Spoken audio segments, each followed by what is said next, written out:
మంత్రాలయం వద్ద తుంగభద్ర నదిలో గాలింపు చర్యలు కొనసాగుతున్నాయి. నిన్న తుంగభద్ర నదిలో 5గురు గల్లంతయ్యారు. వారిలో 3 మృతదేహాలను రెస్క్యూ టీం బయటకు తీసింది. మిగిలిన వారి కోసం పోలీసులు మత్స్యకారులు గాలిస్తున్నారు.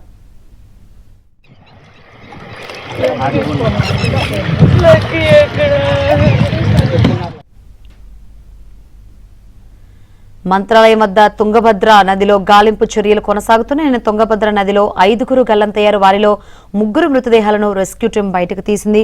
మిగిలిన వారి కోసం పోలీసులు మత్స్యకారులు అయితే గాలిస్తున్నారు.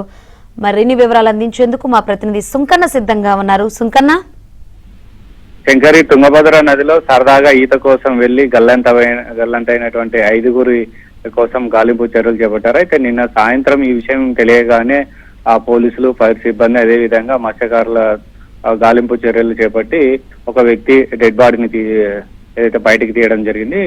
ఈ రోజు ఉదయం అయితే నిన్న సాయంత్రము కొద్దిసేపు గాలించిన తర్వాత మళ్ళీ చీకటి పడడంతో గాలింపు చర్యలకు ఆటంకం ఏర్పడింది. వెంటనే ఉదయం నుంచి కూడా రెస్క్యూ టీము ఈ గాలింపు చర్యలను కూడా ముమ్మరంగా సాగిస్తున్నటువంటి క్రమంలో కొద్దిసేపటి క్రితమే తండ్రి కొడుకులు యువన్ చంద్ర, సతీష్ చంద్ర ఇద్దరి డెడ్ బాడీలు కూడా దొరకడంతో వాళ్ళను ఏదైతే పుట్టీల ద్వారా ఇద్దరి డెడ్ బాడీలను కూడా ఒడ్డుకు చేర్చారు. ఇప్పటి వరకు అయితే 3 ఏదైతే గాలింపు చర్యల్లో 3 డెడ్ బాడీలు దొరికాయి. మిగిలిన రాఘవేంద్ర, సంధ్య ఇద్దరి డెడ్ బాడీల కోసం కూడా ఆ నదిలో గజయితగాళ్లు గాలింపు చర్యలు చేపడుతున్నటువంటి పరిస్థితి. అయితే ఈ కుటుంబ సభ్యులు, అదేవిధంగా పోలీసులు వాళ్ళు చెప్పిన ప్రకారం ఏంటంటే కాలపాచారి ఇంట్లో సుబ్రహ్మణ్యేశ్వర స్వామి పాటు సత్యనారాయణ వ్రతం పూజా కార్యక్రమాలు నిర్వహించేందుకు బంధువులను కూడా పిలవడం జరిగింది. సరదాగా కోసం ఇంటి సమీపంలోనే తుంగభద్ర నది ఉంటుంది. ఈ నదిలో ఈత వెళ్లేందుకు వెళ్లిన క్రమంలోనే యువన్ చంద్ర అనేటువంటి 5 ఏళ్ల బాలుడు నీటి ప్రవాహంలో సరదాగా ఈత కొడుతున్నటువంటి క్రమంలో కొట్టుకుపోతుండగా అతన్ని కాపాడేందుకు తల్లిదండ్రులతో పాటు ఈత కోసం వెళ్లిన వారందరూ కూడా నదిలోకి ఇంకా కొద్దిగా లోతుకు వెళ్లారు. అయితే లోతుగా ఉండడాన్ని గమనించలేకపోవడంతో 5 మంది కూడా కొట్టుకుపోయారు. అయితే అపర్ణ అనేటువంటి యువతి కూడా కాపాడేటువంటి ప్రయత్నం చేయడంతో ఆ పక్కనే ఉన్నటువంటి కొంతమంది స్థానికులు ఆమెను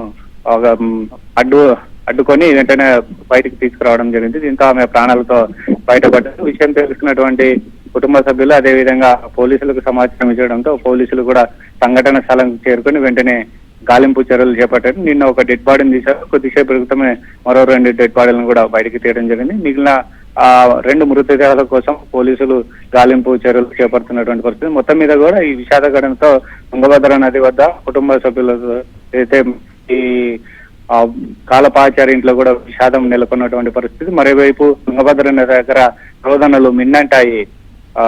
శంకరి, రైట్ సుంకన్న. మంత్రాలయంలో శాంతప్పాచారి వాళ్ళ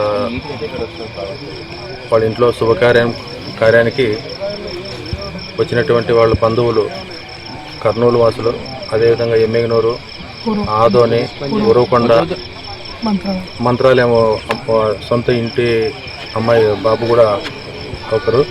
వీళ్ళందరూ కూడా నదిలో స్నానం చేయడానికి వచ్చి చాలామందికి ఇక్కడ మడుగుందని తెలియదు కాబట్టి వాళ్ళు అనుకోకుండా రావటం, ఆ స్నానం చేయటం, చిన్న పిల్లోడు ఏదో లోపల ఉన్నాడని చెప్పి వాడు తీసుకురావడానికి పోతే మిగతా వాళ్ళందరూ 4 కూడా వాళ్ళతో పాటు అబ్బాయితో పాటు మునిగిపోయినారని చెప్పి తెలుసుకొని రావడం జరిగింది.